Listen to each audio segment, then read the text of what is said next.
And now we find ourselves in a Game 3. Game 3 picks and bans are ready.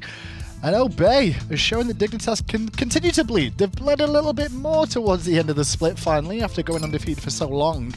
And Obey showing that, you know, they're here to play too. They could sneak this away, but this time round, Obey will be first pick. Dignitas second pick, which means we should get different picks of balance. These teams want their own first or second pick sides. I think Dignitas probably even wanted the second pick side originally and ended up with that first pick choice. But now the ball's in Obey's court, at least to start things off. Athena on the table, and she'll be wrapped up in no time. Surprised to see the Athena so early. Freya was available too, but Dig could go for the Freya now in response to this Athena. And see what else you want to take alongside it. Chernobog maybe? It could be a Chernobog, or it could be the Baron. A little bit more control for variety probably, I think, with that Baron. But Dignitas, they want their damage solidified first, and I can't blame them when it's Chernobog Freya. In fairness, you can't give Chernobog Athena. Can you imagine that combo? Oof. Everywhere you go, there's somebody that can just rotate to the lane any second later. So Dignitas have their carry positions filled. Obey going to respond with the Chiron pick, which we've seen a lot out of Ataraxia more than anybody else. And the Mercury for themselves as well now. Okay. Obey's lineup looking pretty okay. Can I just say, though, that it is so crazy how Prime alone could prompt Dignitas to want to ban away Zeus and Alpoash. It just, no chances. We're not going to let Prime get a comfort pick here, or a pick that he's just been popping off with lately. I just love how open Season 5 is right now. I don't think it's just open, it's also that you can now, by open, there's nothing too strong that you have to ban it every single game at the moment. You can leave things up. Funny enough, EU leaves Pele open all the time, and then a different story. That's when those metas will clash. But the one thing is, it means you can focus on players. So they're trying to limit PrettyPriMe as much as possible. But now they've switched to RTO, and of course the Baron has been taken away now that Terra was locked in for Dignitas, which really screams that Terra could be in the solo lane. With Variety having played Terra a fair amount, probably more than anybody else in the solo lane, it seems like that's going to be the case here. Khepri undoubtedly going to be going there for Trixtank, because Khepri solo, a little bit too unusual, I feel, to actually have success there. Struggles on the power more than anything else on the scaling of Khepri, but you do definitely want him in the team fights, that's for sure. And a reset for any one of those guns is going to be very useful for Dignitas here, but the Nike last pick, we've seen iRaffer run this quite a few times. Is it Nike jungle or Athena? Oh, it's Mercury jungle, isn't it? Zhong mid. Okay. Zhong mid, Athena jungle, Chiron alongside Athena with Nike in the solo lane? Or is it Athena solo? It could be Athena solo, Raffer with the Nike support. Yeah. It's just both of those choices are just so flexible for Obey. That's something that Dignitas might have been tossed for a loop there at the very end.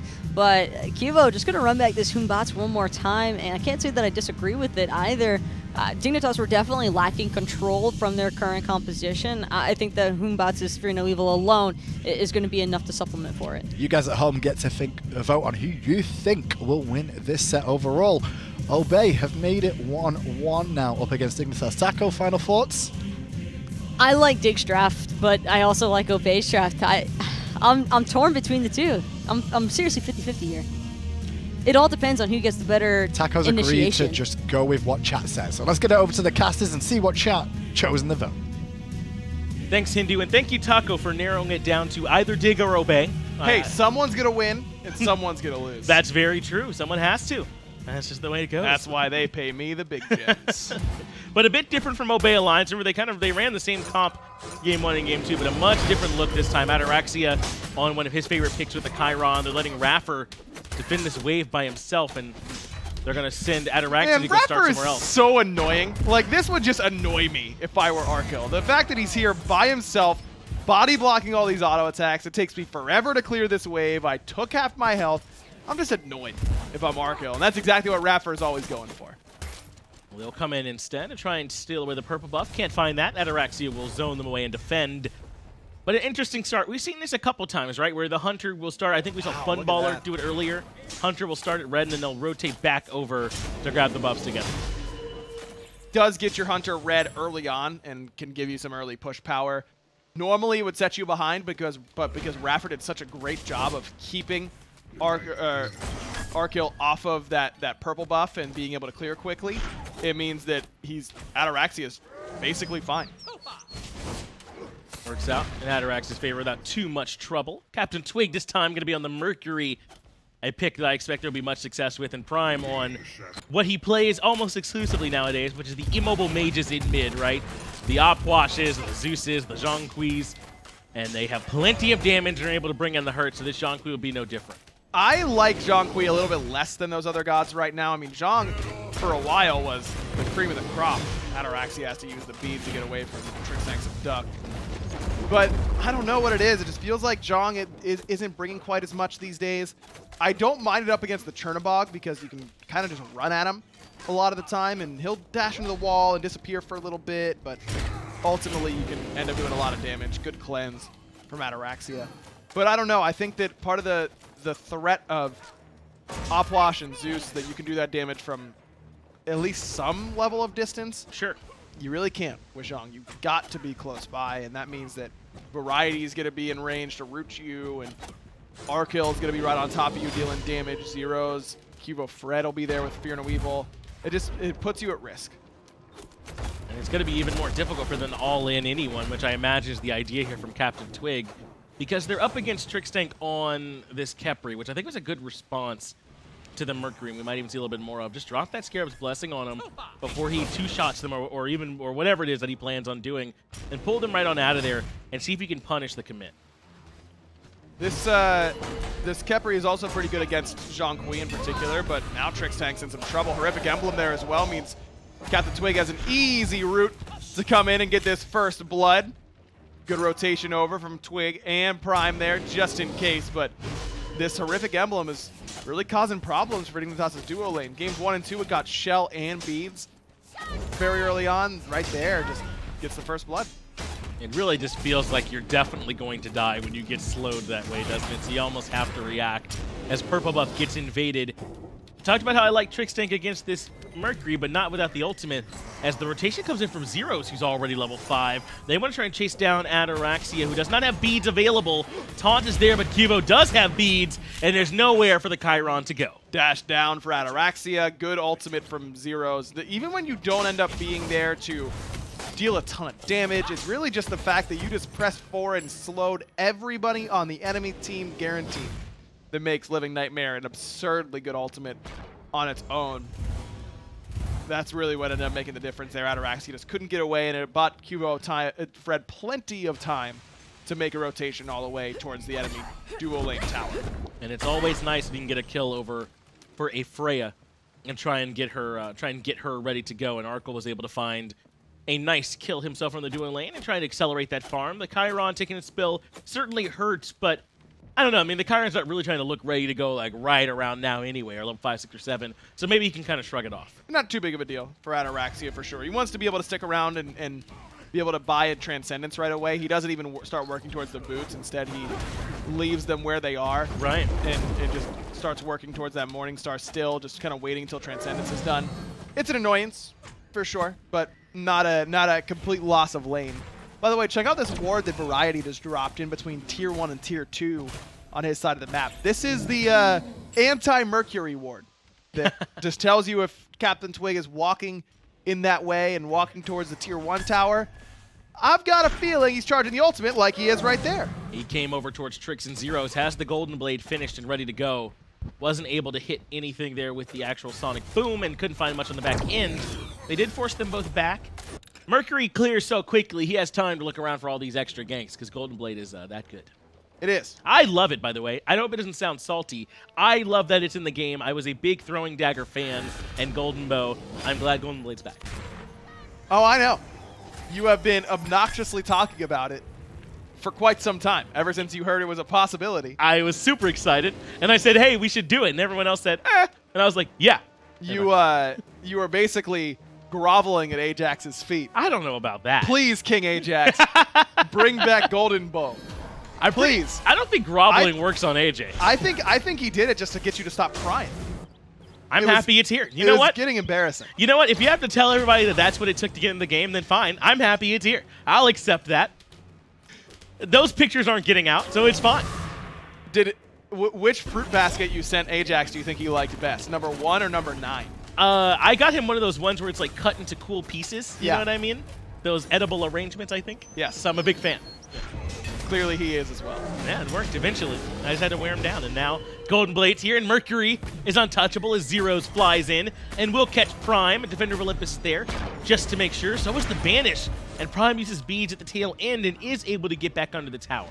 That's where this Chernobog mid is so good up against immobile mages like Zhong, where Zhong, I mean, you're slowed already. He's slow enough to begin with. Yeah. And this man is just waddling as fast as he can towards the mid tower, heaving, just trying to get underneath that tier 1 in time. But of course Zyrhoes is going to be able to catch you, and of course Arkkyl is going to be able to catch you. They've got boots, and Prime went for the full Book of Thoth rush, really doubling down on being the immobile artillery striker.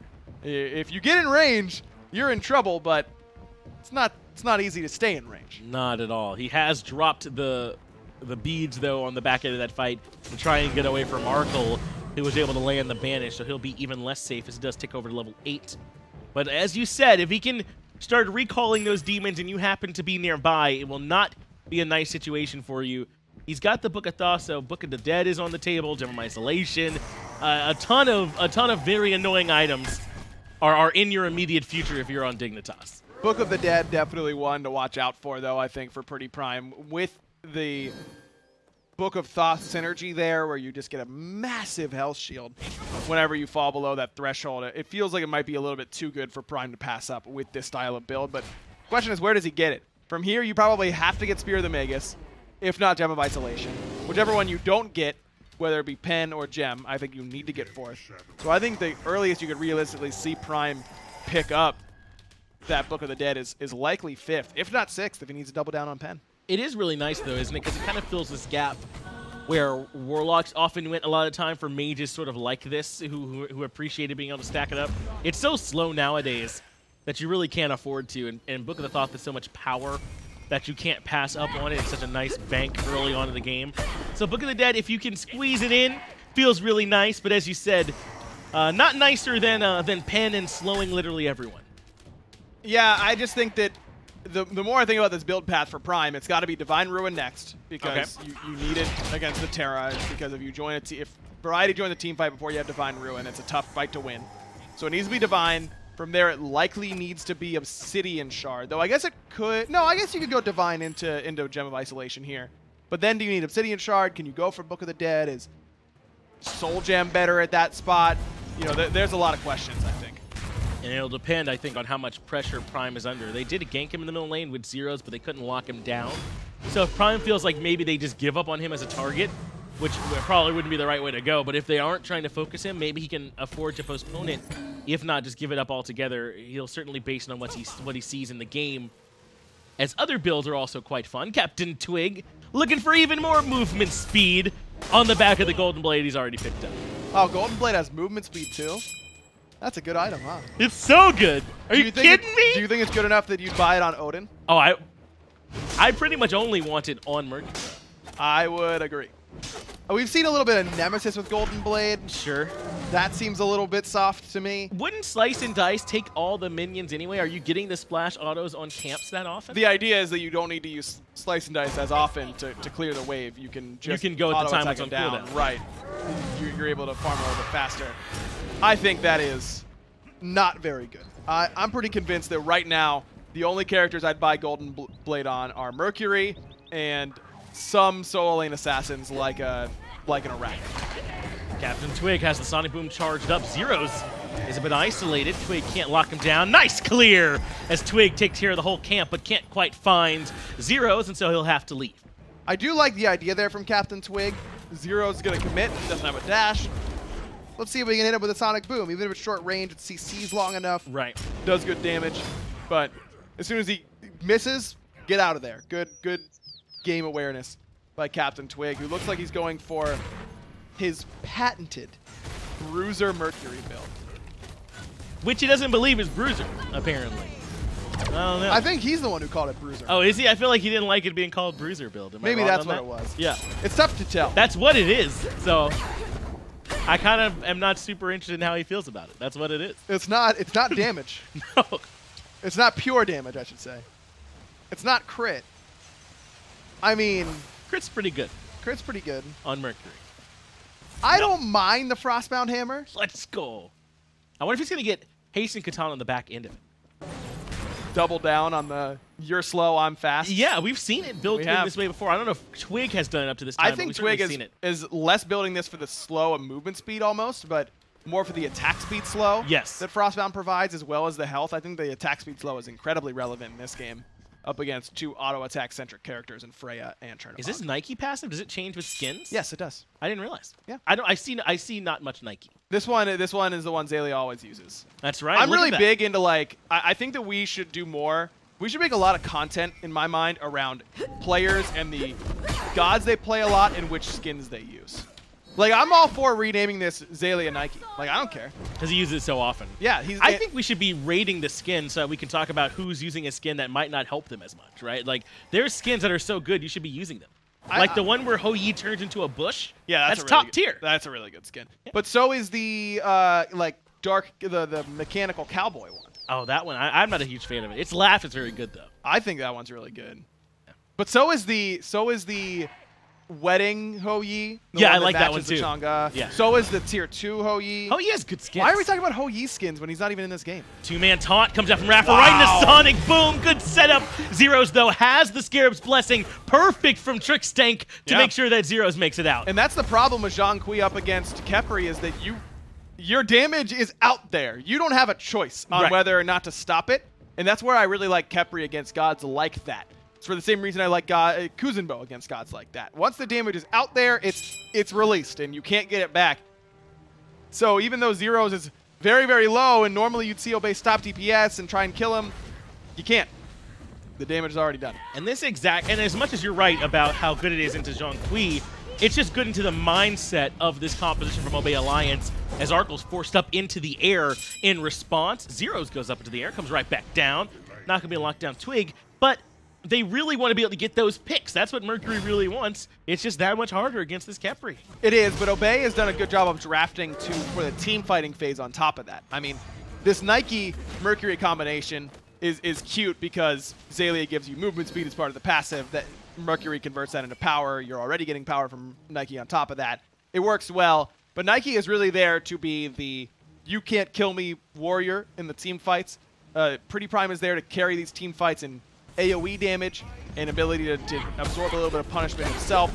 Ataraxia is great in team fights because he can cleanse his team and deal pretty good long range, potentially AoE damage and slows. This is a good team fighting composition from Obey.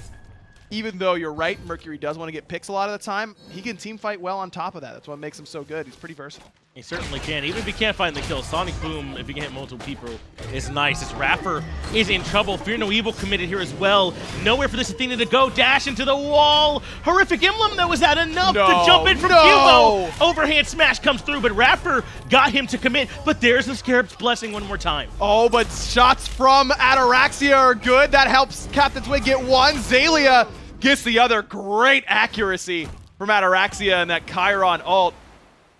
iRaffer should just... of course he shouldn't be there.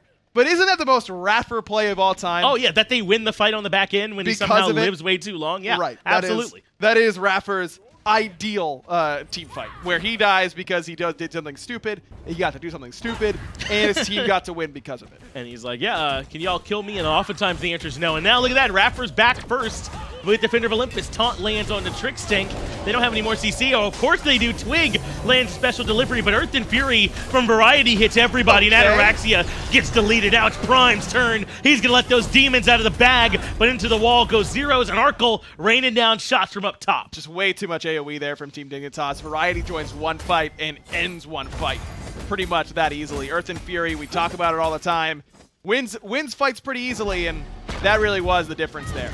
Xaliea has been locked down. He's not tanky enough, not up against those shots from Arkkyl. Now he's got to run, but the monkey bounce follows him, and QvoFred finds one more. 3 kills for Dignitas, and they'll grab the gold. Fury, one play from Obey begets another from Team Dignitas. And even though that fight from Obey in the mid lane worked so well for them, think of all the ultimates they had to commit. It was Sonic Boom, it was Centaurus, it was PrettyPriMe didn't have to use the ultimate, but iRaffer falls and Prime's not really there, and there's ultimates committed, there's beads used by Prime, or Twig rather. There's a lot that Obey needed to do because of the way that fight happened that makes that fight around gold that much easier for Team Dignitas.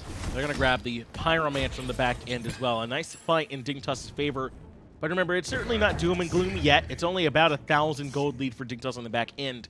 But a nice sharp spike back down in their favor after Obey had started to build some momentum off of that fight in mid. And you're right, even iRaffer has used Defender of Olympus. It's very nice to get the Athena there instantaneously, but you also like Defender of Olympus for the mitigation during the fight as well, and they don't get that value either. So it ends up going in Dignitas' favor, even with Prime recalling demons in the middle of everybody. The Earth and Fury is so good at that, and like I said, if Variety's able to join the fight before Anti-Heal comes up, it's going to be very hard for Obey to win it. Prime, instead of going for Divine Ruin, goes for the better damage option, no doubt, in the Sphere of the Magus. But Anti-Heal there would have been helpful, at least a little bit. I don't know if it would have saved Obey. I don't think it would have, but now Prime likely needs to get Divine Ruin next if he wants to try and win a team fight for his squad. It's still Obey, though, that are aggressive moving into the jungle. Slowed, baby. Has the root down to slow him down. QvoFred, Fear No Evil hits everybody. He's able to jump right on out of there. Variety, the next target, but Earth and Fury hits 3. That's going to make them that much easier as Xaliea controls a couple with the slow. Prime, though, might be too far back, and now comes Zyrhoes in to try and lock him down. Aegis is there, but not there for long enough. Zyrhoes does get the kill onto PrettyPriMe as Twig being handled on the back by QvoFred. iRaffer juking around as best he can, trying to buy even more time, and Centaurus doing good damage from Ataraxia as well. iRaffer looks like he might be safe. That is enough to have forced everybody back. Obey do give up PrettyPriMe. Remember, that was them, the ones being the aggressor. Twig was looking for Trixtank earlier on, but he just was not the target for them. They couldn't lock him down. QvoFred jumped in for Fear No Evil and left immediately. A clean fight from Dig. Now Twig has found himself in a bad spot. Has the dash in time, but Variety blink root. Gonna get a Twig in some trouble again, but Xaliea can't body block here. That makes Twig actually expend the blink. Probably a bit of frustration there from CaptainTwig. Xaliea, well-intentioned, but ends up doing a little bit more harm than good. Yeah, unfortunate. But yeah, I mean, I think he's okay with using the blink there as long as he does not die. Yes. So it's fine. You're right. He definitely didn't want to, but Twig has been playing aggressive. He might have had plans for that blink here in the next 95 seconds or so. But another fight from Obey where they're trying to force their way into the enemy jungle. They come in a little bit too heavily, and it's Prime who's the one that gets punished on the back end. This immobile Zhong is going to have trouble in those sorts of moments. You really need to surge forward continuously if you're going to have the Zhong win the fight for you. And I think this Khepri pick really derailed Obey Alliance in the Zhong selection. I believe Khepri was locked in before Zhong was, though. If I remember correctly, it was Khepri right after the second ban phase. Right, immediately by Dignitas, and then on the backswing, Zhong was the selection for Obey Alliance. So I'm surprised that they were willing to pick the Zhong into the Khepri. Not only is the ultimate so good against him, but even a long-range route really gives Zhong problems. The Mad Guys are now starting to come out in response, I imagine, to the Fear No Evil, though. To make a good case that it could slow this Khepri down, too. The ranged roots can pop them quickly, so you got to make sure that you're careful, but Twig should be a little bit safer now if the initial engagement comes from QvoFred, right? If it's Blink, Fear No Evil, then he's going to be happy he has this one. Qvo's played Batz all 3 games so far and has played really, really well. I mean, even in game 2 where they lose, I think Qvo does near the top of the player damage charts. Are you okay on going out on the QvoFred's pretty good limb? Are you okay with that? Yes. Okay, just want to make sure. Arkkyl going to return some fire from up top. Thanks to iRaffer, though.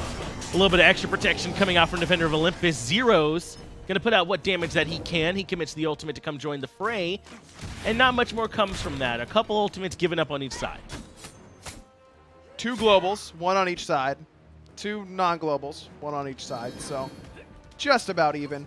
Remember, Arkyl's beads were down from that last little skirmish towards the very end in the mid lane. So that's why Obey Alliance looking to play aggressive against him, because the beats were on cooldown, but now that they are back up, Valkyrie's discretion is down. You're keeping Arkkyl vulnerable over a long period of time in this way, and certainly they would have liked to have just gotten the kill onto Arkkyl, but to keep him vulnerable for the beads timer and now his ultimate timer is not bad either.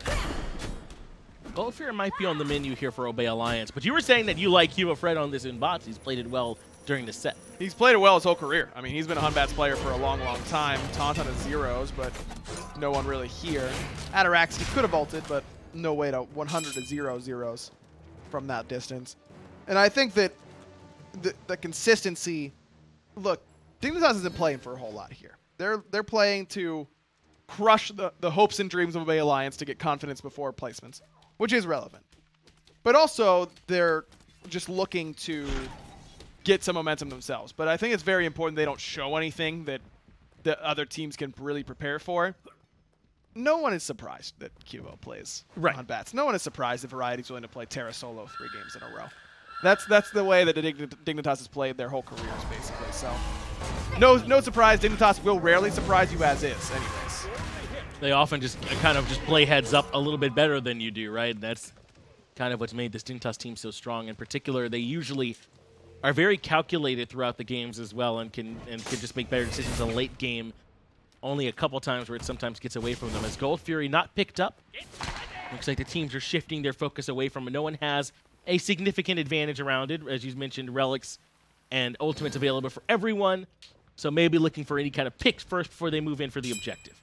Prime looks like he was going to work towards, excuse me, Soul Gem next item, but maybe changed it up. Decided, I need some more penetration now. The game has gone long enough between the last few fights that just Spear the Magus probably won't do it anymore.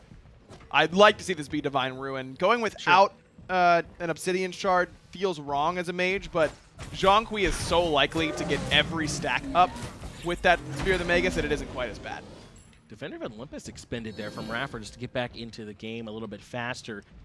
I wonder if Dignitas had any way of knowing. They weren't quite close enough to have maybe heard or saw, but they might not recognize that it was used.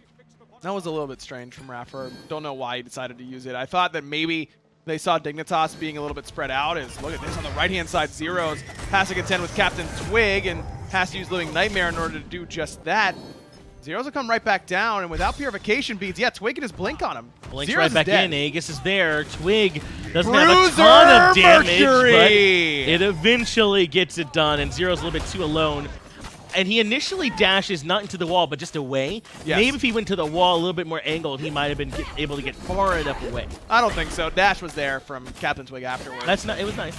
Gold Fury gets done, and look at this. Right towards Fire Giant. Go dig. They don't pull it. They're looking for Twig. They are going to try and lock him down, but Twig's able to get away. Remember, he still had Mad Guy's cloak anyway, if he needed. Now a chance for a collapse. iRaffer gets banished. Great from Arkkyl to slow that down, and they pop the bubble off Twig. He's that much more vulnerable now. Qvo very slow. He's going to have to use the beads after that taunt from iRaffer. Tier 1 tower certainly going to go down. Xaliea can put the finishing touches on that. Twig wants to back here. No ultimate for him, and he's half health. So this won't be quite as advantageous for Obey as we thought. Now, what can Obey Alliance grab on the back end, though? Pyromancer certainly is there, but it's well warded by Dignitas. If Obey aren't careful, they might not realize. There's the Sentry. Xaliea takes it down, and now they can start moving to grab the Pyromancer, and iRaffer ults back in one more time just to get it started. That one makes a little bit more sense, because this is a smaller window for Obey to take advantage of. Trixtank thought about backing, but iRaffer zoning clued him off that this could be going on. It looks like Dignitas isn't really willing to come in here and contest this. Without Zyrhoes' ultimate or either of Zyrhoes' relics, it'll be difficult for Dignitas to fight for the next minute. It's going to be the Pyromancer now going down for Obey. So a couple of objectives over these last few minutes end up coming the side of the Order team, at least this time around. But still, I would say not a significant advantage in either direction. Let's look at the charts. It's only about 3,000 in Obey's favor. The experience is rather in their favor, but around this time of the match is when that starts to mean a little bit less anyway. Isn't it kind of funny how Europe is much more inclined, at least Xaliea is, to pick Nike? And it's also much harder for them to get that 10 kills as a team as a part of the Nike passive. Right. Like, there's a good chance that Obey don't get 10 kills this game and win. Yes. That's just how they play it. And I mean, and they want to make sure everything's a little bit more calculated over here, sure. But you're right. That part is kind of funny, right? That they pick someone who can reward you for these early skirmishes and, elect not to. I mean, 2 out of 3 ain't bad. No. On the Nike passive. Not it's too a good rough. passive. You think so? You really think global movement speed and power is good? You know what? I'm going to go out on the limb that Nike has a good passive. Oh. Let's get a load of this guy. That goes back to my bit earlier about QvoFred being good. As Tier 1 goes down, Variety blinks in, Earth and Fury and roots Ataraxia. He's very low, but is able to dash right on through. QvoFred drops Fear No Evil, but it's not quite good enough. Now the turnaround comes from OB Alliance. PrettyPriMe starts recalling demons. Ataraxia puts another shot into Arkkyl, but Arkkyl has a Khepri blessing right on top of him. Xaliea can't quite get there in time to save it, but the dunk down from iRaffer will kill Arkkyl. Obey Alliance still has everybody here and relatively healthy aside from Twig, so they can keep pushing for more. I like that from Trix. I know Arkkyl ends up dying anyway, but when everyone's clumped, it is hard to hit the exact person you wanted with that Scarab's Blessing, and he nailed it. That was close. Very, very close to saving Arkyl's life outright, but not close enough. Problem is, only one carry can receive Scarab's Blessing a fight. That's right. And Zyrhoes could have really used it as well. Has both relics up now, but I believe they were down towards the back end of that fight. It goes back to that pick that CaptainTwig was able to make on the right-hand side. Obey Alliance end up winning this game. I think MVP frontrunner should be CaptainTwig because this game was deadlocked until he found that solo kill onto Zyrhoes. That's right, he caught him over in the solo lane and really kind of opened this map up. Twig is backing, he should be okay. He's so far away from them that Dignitas won't get there in time. And now Obey can go back and regroup. We're shifting over into the sieging stage of the game one more time, 27.5 minutes in. And look at Obey's side of the map, just to sort of give you an idea of how little pressure there's been, right? All the towers are still standing on their side. They don't have nearly as much work to do pushing into the Chaos side of the map. Only 2 Tier 2s. You know what I just realized, thinking back to that pick on the Zyrhoes, is that Zyrhoes didn't click the shadow that he had left behind. Instead, he just canceled the ultimate. And when you do that, you don't get the movement speed, you don't get the damage mitigation, you don't get the cooldown refresh. Oh. So if Zyrhoes had just landed on the shadow that had been created, he could have gotten his dash back up and probably would have lived in that spot. That's right, you do get the dash right back. So even if he went in a little bit closer, having the cooldowns back when you go back in might have been a little bit better as Ataraxia finds Trixtank and eradicates him very early on. They need that Scarab's Blessing. That's a big cooldown they lost. Arkkyl gets caught as well. Wow, CaptainTwig with the Sonic Boom locks him down. And this went from a siege into a free Phoenix, potentially even the game, depending on how Obey want to play it. Too many towers left standing to get him to fully commit, though I think there is a possibility there. Fear No Evil just so disruptive and no beads for Prime. That might have been the determining factor, but certainly close for Obey Alliance to be able to end in that spot. Playing it safe.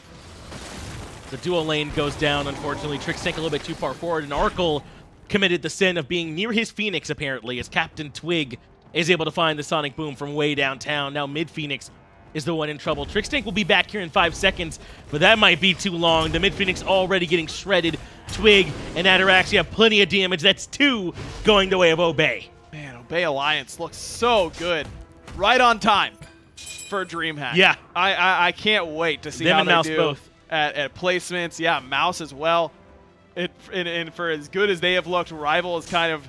They really did Space Jam their powers away from them. Didn't they, I'm pretty sure that's what happened here. It's the most logical explanation in my mind. Rival looking a You little excited bit weaker for at Space this Jam point. 2, by the way? You know, I like LeBron a lot, but I think that I don't like Space Jam that much. I loved it as a kid, and the more I think about it, the more I'm like, I don't know how good that was. Are you serious Like, right as now? an adult, you know what I mean? Finch, and this is saying a lot. This might be your worst take. I mean, as an adult, Good call, production. Yes, excellent work by production to cut Finch off. Are you kidding me, Finch? It's Space Jam, for God's sakes. I watched that movie literally within the last, like, 6 months, and it was phenomenal. I haven't seen it since then, so I might be wrong. I'm just saying that I think I'm hedging my bets that maybe it won't be as good as I remember. I agree, I loved it as a kid. What does it say about you as a person, Finch, that instead of saying, yes, I love Space Jam and I haven't seen it as a kid, but I probably hate it now? Like, how is that your thought process?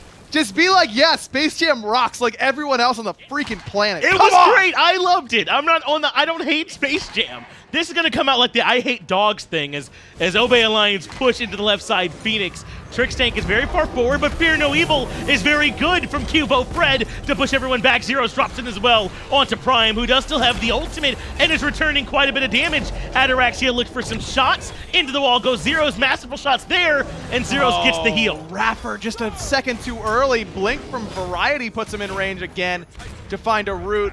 The Athena auto attack is what resets Zyrhoes. Just a little bit more patience could have really behooved Obey Alliance. Left side Phoenix comes down. Right and mid have already been removed, and fire minions are pouring into the Titan room. Obey Alliance don't feel like pushing in just yet. They've used all their ultimates, all their defensive relics aside from the Aegis for Ataraxia. So it would not be easy for them. Instead, they'll come back, grab one more FG, and try again. 30 seconds left on that FG as well. And even though the relics are down for Obey Alliance, I mean, the Team Dignitas relics aren't looking particularly keen either. One is up as far as defensive relics go, and that's just Arkkyl's Aegis. Space Jam rocks. Oh, wow. Nice backtracking, Finn. What do you mean? I didn't backtrack. That's what I said all along. You really haven't seen Space Jam in a while? No, I haven't seen it since I was a kid, legitimately. I can lend you one of my 3 copies that I own. On DVD. your dead platform? Okay, DVD. I can watch that then. Yeah, I know you can, and you're going to like it. I might. There's that whole part where they're sneaking into Michael Jordan's house. Yeah. How could that part still be good as an adult? It's hilarious. It's going to be weird. It's so good. I mean, it's a little weird, but it doesn't matter, man. I mean, it's Space Jam. The part where Bugs has the magnet on the golf ball on the golf course. That's pretty cool. That's still a classic. All right. I don't have to defend I'm not on this side that Space Jam's not good. I don't defend myself. I don't need to. Fire you Giant. did say it. You don't think it's gonna hold up. That's it. Yes, that's fair. I think that it might not. I don't think that's fair. Fire Giant goes down for Obey. 20,000 gold out in front. All 3 Phoenixes down. The right side has respawn. Mid will not be too far behind it, as iRaffer tries to keep the minions pushed up. A variety gonna do everything he can to try and slow it down. The rest of the team pushing up right. Send CaptainTwig towards mid, make sure that there is still some pressure there, but last fight Ataraxia got very, very close to falling very early on. Yeah. He needs to be concerned about that for sure. Obey now regrouped. Twig can very much threaten this Phoenix by himself, so Quvo absolutely has to come over to try and defend, which means Fear No Evil may be on a bit of a delay. Xaliea gets banished, but he can shrug it off, no big deal. Dignitas have been able to zone them out for now, but look at Twig blinking past to grab the Phoenix. That's cute. Keeps his bubble up as well. Right side Phoenix still standing, though, but look at this angle from Twig. He's not going for the Titan, he's going for Arkkyl. Finds him with the Sonic Boom. QvoFred does hit 3 with the Fear No Evil, but Obey, PrettyPriMe, drops down the ultimate. The ghosts are everywhere, and Ataraxia has to fall back. Trixtank actually hunts down the Zhong and into the wall goes Zyrhoes, but QvoFred's falling. The Titan is too low. There's minions pouring in, and there's no way for Dig to go back and defend. Obey take it. Winions coming up big. And Dignitas falls to Obey Alliance. Obey is your 3rd seed in Europe after an abysmal spring and a not very good summer for Obey to not only be the 3rd seed solidified, but look really, really good. As good as a top 2 team. I mean, they just beat Energy not long ago. Yeah. This is impressive. I mean, they just beat Energy and Dignitas in what? Back-to-back weeks. They look very good right now. Who was your MVP, though, from that game? I think you can pretty safely say Twig on the Mercury performance, right? He looked excellent for them. But I'm a big fan of spring and summer lands and how important that they are in performing in every split. But if you're only going to perform in one, this is the one to do it. Yeah. Ball's the time to do it. Absolutely, without any kind of contest. But a nice, huge set from Obey. Let's get it back over to the desk for their thoughts. It was a great set from Obey. The problem is that it's just too little too late to make it to the top 2 teams overall. Unfortunately, they come out of Europe, but they will get through the placements. Obey, though, what a great end to their season. I mean, they've still got one more set to play against Mouse. But hey, taking down Energy, like they said, and taking down Dig, that's 2 big scalps. When you think about where Obey started off this season in the spring split coming in, everybody had such massively high expectations for this team, and all of those fell short for not just spring split, but arguably a little bit of summer as well. And now in the fall split, when the grind really comes full circle, we finally get a chance to see this Obey team flourish in the way that we wanted to for spring and summer. CaptainTwig will be your MVP for that game. 13,027 player damage for the young lad here from England. He is from the UK. UK local. I know. That's why I said from England. Got to get a little bit of that hometown pride, turning into Tom here with New York. Well, Raph is on his team too.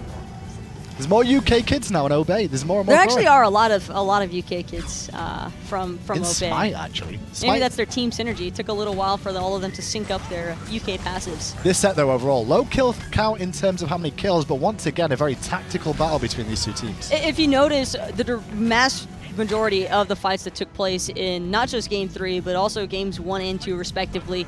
A lot of brawling back and forth between these two teams. It's just that multiple members would typically escape 10%, 20%, 30% thresholds and survive, but then one side would actually decide to push for a structure or look for an objective after the fact, and that's why we saw those low kill count games. It's not that there wasn't any action taking place. These teams were just so pensive about where they actually wanted to attack, and as soon as it went south for them, and even the slightest bit, you just saw the full disengage. Well, the top 3 teams from Europe right now are Dig, Energy, and Obey. Yes, we're not talking about Rival right now. It's Obey that have started to make the climb during the fall split, and this is the standings. Now, there's a couple of games left in the split to be played, but those top 3 will not change at this point. They are solidified, and the bottom 2 won't change either, which means Rival also will not change.